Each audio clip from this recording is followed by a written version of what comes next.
नमस्कार, आदाब, स्वागत है आप सभी का। आप देख रहे हैं NTS न्यूज चैनल। वक्त हो चुका है दिन भर की ताज़ा और बड़ी खबरों की रुख करने का, तो शुरुआत करते हैं सुर्खियों के साथ। न घर न कार, केजरीवाल पर बीजेपी के शीश महल के आरोप पर आप दे रही सादगी की दुहाई। महिलाओं को 2500 फ्री सिलेंडर, 5 रुपए में भरपेट भोजन। दिल्ली चुनाव के लिए बीजेपी के 10 बड़े वादे। महाकुंभ में डुबकी लगाने आएंगे राहुल गांधी और प्रियंका, शुरू हो गई राजनीति। बीजेपी के घोषणा पत्र पर अरविंद केजरीवाल का तंज, अब पीएम मोदी कहें कि फ्री की रेवड़ी सही है। कर्मियों को मिलेगी महंगाई भत्ते में बढ़ोतरी की सौगात, कब और कितनी होगी दाम में वृद्धि।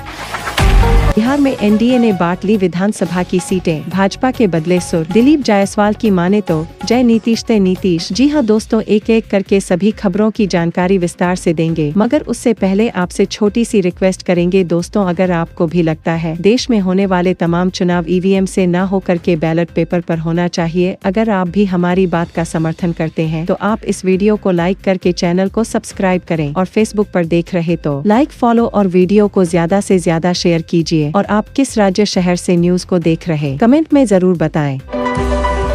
कर्नाटक में कांग्रेस प्रदेश अध्यक्ष को लेकर लगातार विवाद बढ़ता जा रहा है। इस बीच राज्य के डिप्टी सीएम के शिव कुमार ने शुक्रवार को कहा कि कांग्रेस प्रदेश अध्यक्ष का पद केवल चाहत से प्राप्त नहीं किया जा सकता। उन्होंने कहा कि कांग्रेस अध्यक्ष मल्लिकार्जुन खड़गे राज्य में हो रहे हर घटनाक्रम से वाकिफ है और उन्हें अपडेट करने की कोई जरूरत नहीं है। दरअसल पत्रकारों से बात करते हुए कर्नाटक के डिप्टी सीएम ने कहा कि मैं पदों की तलाश में नहीं गया, ये ऐसी भूमिकाएं हैं जो नेतृत्व और संगठनात्मक क्षमताओं के माध्यम से अर्जित की जाती है। उन्होंने कहा, हमारी पार्टी में इन गुणों के आधार पर ऐसे पद दिए जाते हैं, मैं अन्य दलों के बारे में नहीं बोल सकती। इसी के साथ उन्होंने जोर देकर कहा कि मीडिया में ऐसी चर्चाएं नहीं होनी चाहिए, क्योंकि पार्टी उन्हें संभाल लेगी। तमिलनाडु सरकार और राज्यपाल RN रवि के बीच कुलपतियों की नियुक्ति पर जारी विवाद, कड़ी टिप्पणी। न्यायमूर्ति SP पारदीवाला की अध्यक्षता वाली पीठ ने कहा कि अगली सुनवाई तक अगर यह मामला सुलझ जाता है तो ठीक है, नहीं तो हम इसे सुलझा लें।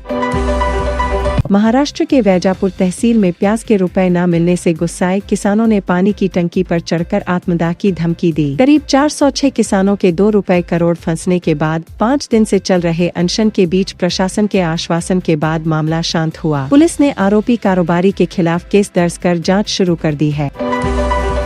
बेहतरीन जासूसों में शुमार संजीव देशवाल का मानना है कि हमलावर ने पहले से प्लानिंग की होगी। CCTV फुटेज और अन्य सुराग पुलिस के लिए अहम होंगे। संजीव ने सुझाव दिया कि अपार्टमेंट के ताले की फॉरेंसिक जांच होनी चाहिए। हो सकता है कि हमलावर पेशेवर चोर हो और उसने अपार्टमेंट की रेकी की हो।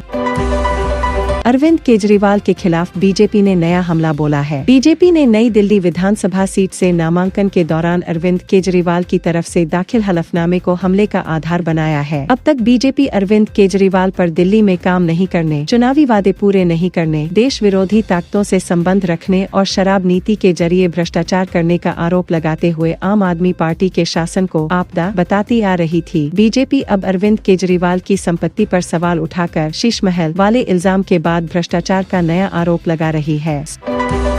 केंद्र शासित प्रदेश दिल्ली में विधानसभा चुनाव के लिए नामांकन की प्रक्रिया चल रही है। नामांकन के अंतिम दिन भारतीय जनता पार्टी BJP ने अपने संकल्प पत्र का पहला भाग जारी कर दिया है। BJP अध्यक्ष JP नड्डा ने आयुष्मान योजना लागू नहीं करने के लिए दिल्ली की सत्ताधारी आम आदमी पार्टी पर हमला बोला और सत्ता में आने पर इसे लागू करने का वादा किया। उन्होंने यह भी कहा कि महिलाओं को सशक्त करना हमारी प्राथमिकता है, हमारा फोकस समाज के हर वर्ग पर है। बांग्लादेश की स्थिति पर विदेश मंत्रालय ने कहा, हमारे विदेश सचिव ने दौरा किया था जिसमें हमने कहा था कि हम सकारात्मक दिशा में आगे बढ़ना चाहते हैं। हम चाहते हैं कि भारत बांग्लादेश संबंध बांग्लादेश और भारत के लोगों के लिए अच्छे हों। बांग्लादेश के साथ मौजूदा सीमा स्थिति पर विदेश मंत्रालय ने कहा कि हमने अपनी स्थिति बहुत स्पष्ट कर दी। हमने कार्यवाहक, उप कार्यवाहक उच्चायुक्त को तलब किया था और सीमा बाड़ लगाने पर अपनी स्थिति बहुत स्पष्ट कर दी। हम सीमा पार आपराधिक गतिविधियों, तस्करी और मानव तस्करी, कांटेदार तार की बाड़ लगाने, सीमा पर प्रकाश व्यवस्था, तकनीकी उपकरणों की स्थापना और मवेशी बाड़ लगाने जैसे उपायों को प्रभावी ढंग से संबोधित करके बांग्लादेश के साथ अपराध मुक्त सीमा सुनिश्चित करने के लिए प्रतिबद्ध है, जिनका उद्देश्य सीमा को सुरक्षित करना है।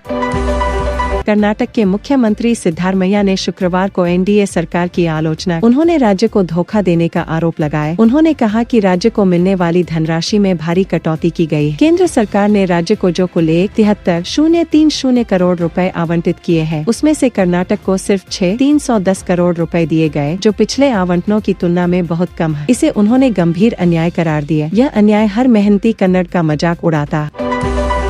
केंद्र सरकार ने अपने कर्मचारियों और पेंशनरों के लिए 8वें वेतन आयोग के गठन की घोषणा कर दी। 1 जनवरी 2026 से सरकारी कर्मियों के वेतनमान रिवाइज होने हैं। उससे पहले सरकारी कर्मचारियों और पेंशनरों को महंगाई भत्ते एवं महंगाई राहत की दरों में बढ़ोतरी का इंतजार है। DAR की दरों में जनवरी 2025 से वृद्धि होनी। मौजूदा समय में 53% की दर से DAR मिल रहा। अखिल भारतीय उपभोक्ता मूल्य सूचकांक, औद्योगिक, श्रमिक और महंगाई दर को देखें तो 1 जनवरी से DAR में 3% की वृद्धि संभव है। ऐसे में DA की दर 56% पर पहुंच जाए। पिछली बार भी महंगाई भत्ते में 3% की बढ़ोतरी की गई। केंद्र सरकार मार्च में होली से पहले DAR की दरों में बढ़ोतरी की घोषणा कर सकती है। विश्व मौसम विज्ञान संगठन WMO की प्रमुख सेलेस्टे साउलो ने चेतावनी दी कि सरकारें और निजी क्षेत्र जलवायु परिवर्तन को रोकने के लिए पर्याप्त कदम नहीं उठा रहे हैं, जो आने वाली पीढ़ियों पर अपरिवर्तनीय असर डाल सकता। हालांकि उन्होंने यह नहीं कहा कि धरती एक ऐसे बिंदु पर पहुंच गई है जहां से वापसी संभव नहीं है। साल 2015 में पेरिस जलवायु सम्मेलन में यह लक्ष्य रखा गया था कि दीर्घकालिक तापमान वृद्धि को औद्योगिक युग से पहले के 5 डिग्री सेल्सियस के स्तर तक सीमित किया जाए। दिल्ली विधानसभा चुनाव को लेकर बीजेपी ने गुरुवार 17 जनवरी को अपना संकल्प पत्र जारी किया। इसमें बीजेपी ने महिलाओं को 2,500 रुपए देने का वादा किया है। वहीं अब बीजेपी के संकल्प पत्र को लेकर आम आदमी पार्टी के राष्ट्रीय संयोजक और पूर्व सीएम अरविंद केजरीवाल ने निशाना साधा है। उन्होंने प्रेस कॉन्फ्रेंस में कहा, पीएम मोदी ने कहा कि फ्री की रेवड़ी सही नहीं है। उन्होंने 100 बार बोला है कि केजरीवाल फ्री की रेवड़ी बांटता है। आज बीजेपी के राष्ट्रीय अध्यक्ष ने ऐलान किया है कि हम भी फ्री की रेवड़ी देंगे। अब पीएम मोदी ऐलान करें कि फ्री की रेवड़ी सही है। मोदी कहें कि पहले जो कहा था वो गलत बोला है। देश के भगवान का प्रसाद है। आपने फिल्म और क्रिकेट जगत में कलाकारों और खिलाड़ियों के लकी नंबर के बारे में सुना होगा, लेकिन राजनीति में भी कई नेताओं के लिए कुछ लकी नंबर होते हैं। इन लकी नंबरों के ध्यान में रखकर कई बार नेता, अभिनेता और खिलाड़ी अपना कोई भी काम शुरू करते हैं। ऐसे में बिहार की राजनीति में भी इन दिनों कोई भी काम शुरू करने के पहले नेता लकी नंबर का खास ख्याल रखते हैं। दरअसल बिहार में एनडीए ने चुनावी साल में खरमास के बाद जैसे ही चुनावी अभियान का श्री गणेश तो अपने लकी नंबर 5 का ध्यान जरूर रखा। दरअसल बिहार विधानसभा चुनाव में इस बार नंबर 5 का पंच देखने को मिला। उत्तर प्रदेश के प्रयागराज में महाकुंभ 2025 का शुभारंभ हुए 1 हफ्ता होने वाला। इस बार महाकुंभ में न केवल देश से बल्कि विदेश से भी बड़ी संख्या में लोग पहुंचे हैं। रोजाना लाखों की तादाद में श्रद्धालु संगम में डुबकी लगाने आ रहे हैं। कांग्रेस सांसद राहुल गांधी और प्रियंका गांधी के महाकुंभ आने की चर्चा हो रही है। इसके बाद राजनीति शुरू हो गई। पूर्व केंद्रीय मंत्री साध्वी निरंजन ज्योति ने कहा कि राहुल प्रियंका को राजनीतिक डुबकी लगाने नहीं आना चाहिए। वहीं कांग्रेस ने कहा कि महाकुंभ में बीजेपी सरकार द्वारा किए गए भ्रष्टाचार की पोल खुलने की डर से ओछी और छोटी मानसिकता रखने वाले लोग राहुल प्रियंका के आने का विरोध कर रहे हैं।